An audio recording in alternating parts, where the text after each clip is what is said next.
مجید کا صفحہ نمبر ہے 252،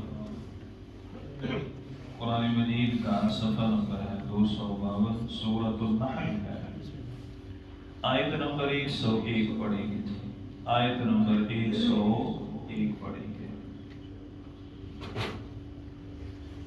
اعوذ باللہ من الشیطان الرجیم، اعوذ باللہ من الشیطان الرجیم، بسم اللہ الرحمن الرحیم، بسم اللہ الرحمن الرحیم۔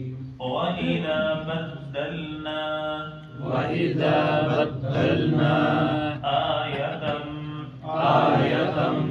مَكَانَ آیَةٍ مکان آیہ، وَاللَّهُ واللہ أعلم عالم بما ينزل بما ينزل۔ قالوا إنما أنت مفتر بل أكثرهم لا يعلمون۔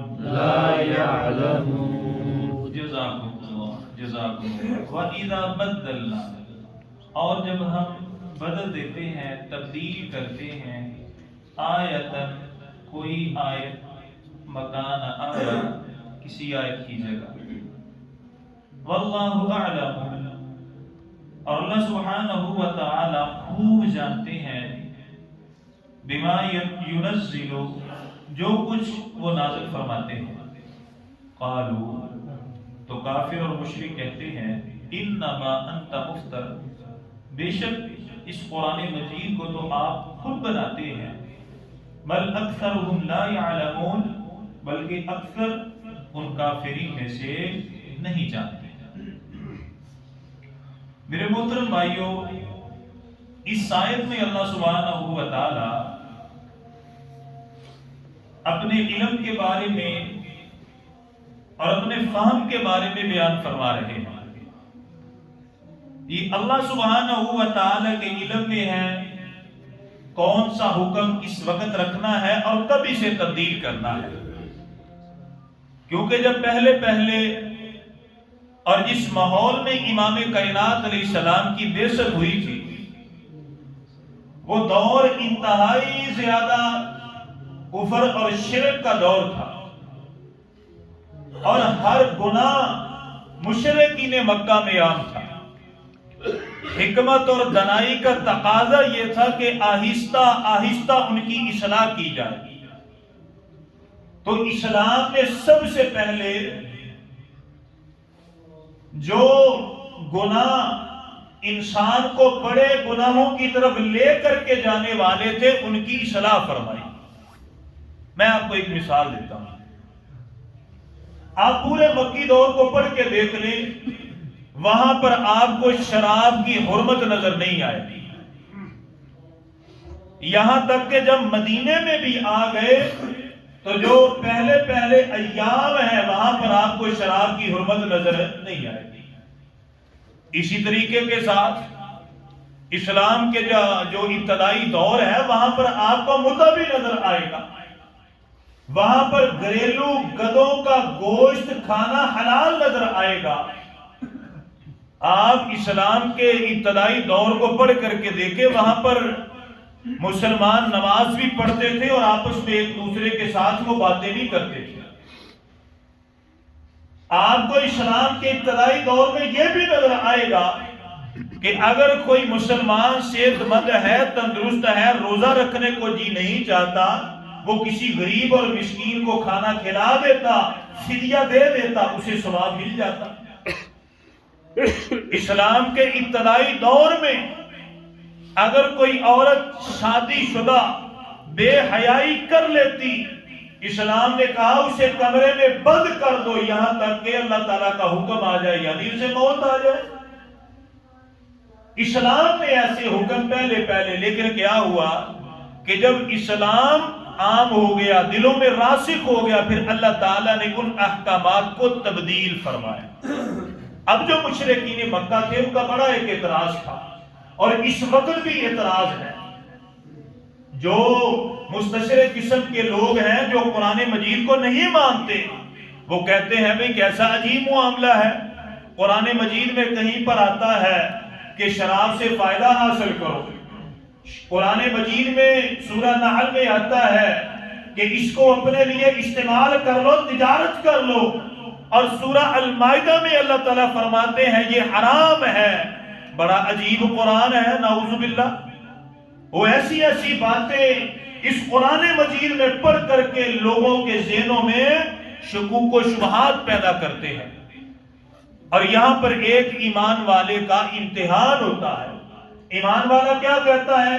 سمعنا و اطعنا، جو کچھ اللہ نے فرمایا میں نے سنا اور میرا اس کے اوپر ایمان اور یقین ہے۔ اب ذرا سمجھیں، اللہ تعالیٰ فرماتے ہیں وَإِذَا بَدَّلْنَا آیَةً مَكَانَ آیَةٍ، اور جب ہم تبدیل کرتے ہیں ایک آیت کی جگہ دوسری آیت کو۔ اب پہلے اسلام میں شراب جو تھی وہ حلال تھی، مسلمان پیتے تھے، اللہ تعالیٰ نے پہلے اسے حرام نہیں قرار دیا۔ سورہ البقرہ میں پہلا حکم آیا، اللہ تعالیٰ فرماتا ہے یسألونک عن الخمر والمیسر قل فیہما اثم کبیر ومنافع للناس۔ پھر دوسرا حکم آیا یا ایھا الذین آمنوا لا تقربوا الصلاۃ وانتم سکارى۔ پھر تیسرا حکم آیا سورہ المائدہ میں یا ایھا الذین آمنوا انما الخمر والمیسر والانصاب۔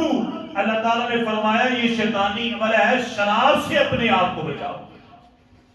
اللہ تعالیٰ کی حکمت اور دنائی تھی اس میں۔ حکمت اور دنائی کیا تھی کہ یوں سمجھا مشرکین مکہ ان میں شراب پانی کی طرح استعمال کی جاتی تھی، اگر پہلے یہ حکم لاگو کیا جاتا شاید بڑے سے لوگ وہ کلمہ نہ پڑھتے۔ اب پورے ماہ کے مسلسل روزے رکھنے بڑے مشکل تھے، لیکن اسلام نے کیا کیا؟ اسلام نے پہلے حکم جاری فرمایا نہیں اس طرح کرو، کسی کو کھانا کھلاؤ۔ اللہ فرماتے وَإِذَا بَدَّلْنَا آیَةً مَكَانَ آیَةٍ، اللہ ایک آیت کی جگہ دوسری آیت لے کر کے آتے ہیں۔ اس میں اللہ تعالیٰ کی حکمت اور دنائی ہوتی ہے۔ اگر کوئی بیمار بندہ کسی حکیم کے پاس چلا جائے، وہ اسے سب سے پہلے ایک دوائی دیتا ہے، وہ کہتا ہے یہ دوائی استعمال کرو، پھر اس کے بعد دوسرے ماہ میرے پاس آنا۔ جب وہ جاتا ہے پھر وہ ایک نئی دوائی تجویز کرتا ہے۔ اللہ سبحانہ و تعالیٰ کا قاعدہ کلیہ بھی یہی ہے، لیکن مشرکین مکہ کے اور اس دور میں جو لوگ ہیں ان کے ذہن میں یہ بات نہ آئی، اور کہتے کیا ہیں؟ قالوا انما انت مفتر، کہتے ہیں کہ نبی صلی اللہ علیہ وسلم تو اسے اپنی طرف سے بناتا ہے۔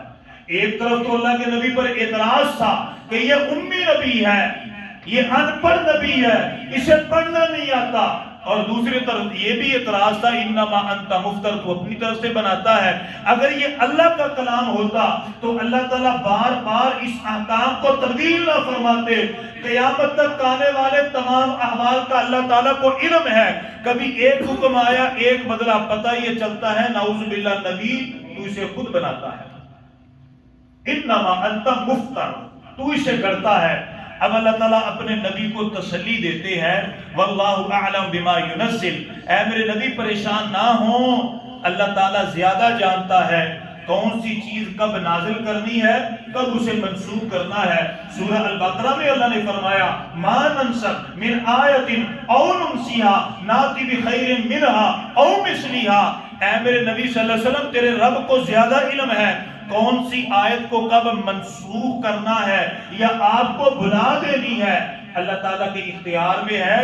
جو چیز منسوخ ہوتی ہے اللہ تعالیٰ اس سے بہتر آپ کے اوپر نازل فرماتے ہیں۔ بل اکثرهم لا يعلمون، بلکہ اکثر ان میں سے نہیں جانتے۔ میرے اور آپ کے لیے کیا ہے؟ قرآن نے جو بیان فرمایا ہم اس کے اوپر ایمان اور یقین کریں، ہمارا اس پر ایمان ہے، عقل مانے یا نہ مانے۔ صرف آخری بات اور وہ کیا، سنداروی میں حدیث موجود ہے، حضرت عبداللہ ابن عمر سے سوال کیا گیا آپ وطر یہ بتائیں وطر فرض ہے سنت ہے نفل ہے؟ وطر فرض ہے نفل ہے سنت ہے؟ حضرت عبداللہ ابن عمر نے فرمایا مجھے یہ نہیں پتا وطر فرض ہے سنت ہے نفل ہے، میں تو اسے اس لیے پڑھتا ہوں کہ جناب محمد الرسول اللہ صلی اللہ علیہ وسلم کا حکم ہے۔ اور یہ سب سے بڑی پیاری دلیل ہے کہ ہم قرآن کو تسلیم کریں، اس کے سامنے اپنے آپ کو جھکا دیں، اسی پر ایک کامل مسلمان کا ایمان اور عقیدہ ہونا چاہیے۔ اللہ عمل کی توفیق عطا فرمائے، آمین۔ تو نماز الحمدللہ کل ہماری ختم ہو گئی تھی۔ آج ہم دوبارہ پڑھیں گے انشاءاللہ، شروع کریں گے۔ اللہ اکبر، اللہ ہی سب سے بڑا ہے۔ سبحانک اللہم، سبحانک پاک ہے، کا آپ، اللہم اے میرے اللہ، سبحانک اللہم اے میرے اللہ آپ پاک ہیں، وبحمدک اپنی حمد کے ساتھ، وتبارک اسمک آپ کا نام بڑی برکت والا ہے، وتعالی جدک آپ کی شان بڑی بلند ہے، ولا الہ غیرک آپ کے علاوہ کوئی بھی معبود برحق نہیں ہے۔ آمین وآخر دعوانا ان الحمدللہ رب العالمین۔